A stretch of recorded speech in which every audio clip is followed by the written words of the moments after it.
Italy seasonal agriculture কৃষি নুলস্তা নুল্লা ওস্টা বা কাজের অনুমতিপত্র নিয়ে আমাদের দেশে অনেক রকমের আলোচনা এবং বিভ্রান্তি থাকে। আপনি যেহেতু 100% এগ্রিকালচার সিজনাল নুলস্তা কথা বলছেন, তাই এই ভিসার ভেতরের আসল সত্য, নিয়ম এবং কিছু জরুরি সতর্কতা আপনার জেনে রাখা খুব দরকার। ইতালির ফ্লুসি ডিক্রিটো ফ্লাসির অধীনে সিজনাল এগ্রিকালচার ভিসার বর্তমান বাস্তব চিত্রটি নিচে তুলে ধরা হলো। সিজনাল এগ্রিকালচার নুলস্তার মূল নিয়মাবলী। ইতালিতে সিজনাল বা মৌসুমি কাজের ভিসা মূলত কৃষিকাজ, যেমন ফল বা সবজি তোলা, খামারে কাজ এবং হোটেল ট্যুরিজম খাতের জন্য দেওয়া হয়। ভিসার মেয়াদ। সিজনাল ভিসার মেয়াদ সাধারণত 6 মাস থেকে সর্বোচ্চ 9 মাস হয়ে থাকে। দেশে ফিরে আসার শর্ত।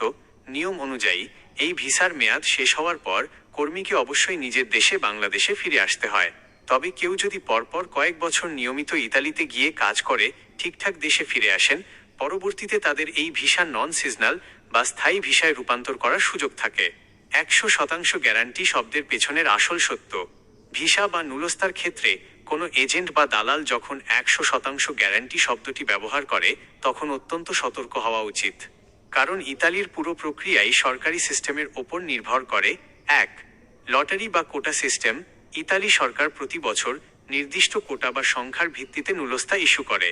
আবেদন বেশি হলে সবাই নুলস্তা পায় না। 2. মালিকের সততা। আপনার নুলস্তাটি যে ইতালিয়ান মালিক এমপ্লয়ার স্পন্সর করছেন, তার ট্যাক্স রেকর্ড এবং আয় ঠিক আছে কিনা তা ইতালি সরকার কঠোরভাবে যাচাই করে। মালিকের ফাইলে সমস্যা থাকলে নুলস্তা বাতিল হয়ে যায়। 3. নুলস্তা পেলেই কি ভিসা 100%? না। রোম বা ইতালির মিনিস্ট্রি থেকে নুলস্তা অনুমতিপত্র আসার পর সেটি নিয়ে ঢাকায় ইতালি দূতাবাসে VFS গ্লোবাল ভিসার জন্য আবেদন করতে হয়। নুলস্তা পাওয়ার পরও কাগজপত্রে কোনো গরমিল বা জালিয়াতি পেলে দূতাবাস ভিসা রিজেক্ট প্রত্যাখ্যান করতে পারে। আপনার জন্য জরুরি পরামর্শ ও সতর্কতা।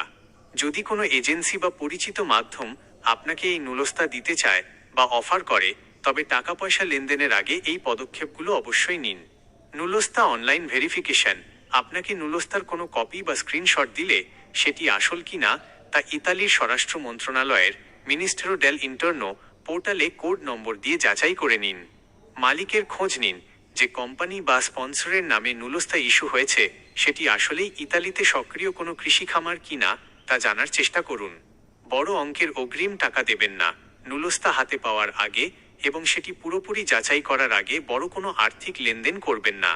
কাগজের সত্যতা নিশ্চিত হয়েই পরবর্তী পদক্ষেপ নেওয়া নিরাপদ।